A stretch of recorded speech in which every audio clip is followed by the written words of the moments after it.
Ces 150 dernières années, la température de la planète a augmenté d'un peu plus d'un demi-degré Celsius.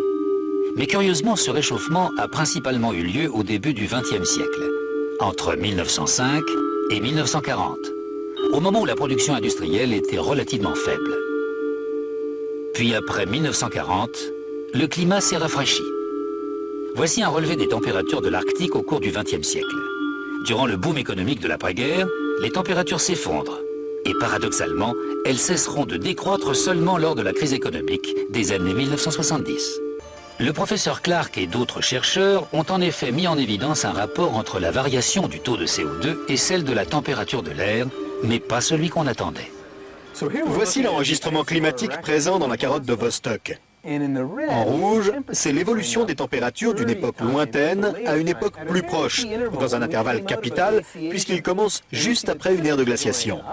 On note que la température grimpe, mais aussi que le CO2 la suit, avec un temps de décalage, un retard de 800 ans. On peut donc dire que la température a 8 siècles d'avance sur le CO2. En 1991, des scientifiques renommés de l'Institut météorologique danois décident de dresser une liste des taches solaires du XXe siècle et d'établir une comparaison avec les relevés de température. Ils découvrent ainsi un lien incroyablement étroit entre l'activité du Soleil et les changements de température sur Terre. D'après leurs observations, l'activité solaire a nettement augmenté jusqu'en 1940, pour décroître jusqu'aux années 1970 et enfin reprendre. Comment prouver que ce n'était pas une simple coïncidence? La solution évidente était d'étudier de plus longues périodes ou des périodes différentes. Nous sommes donc remontés dans le temps.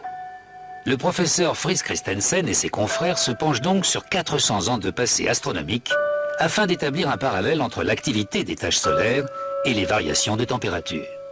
Et cette fois encore, ils découvrent que les variations de l'activité solaire sont intimement liées au changement de température sur Terre.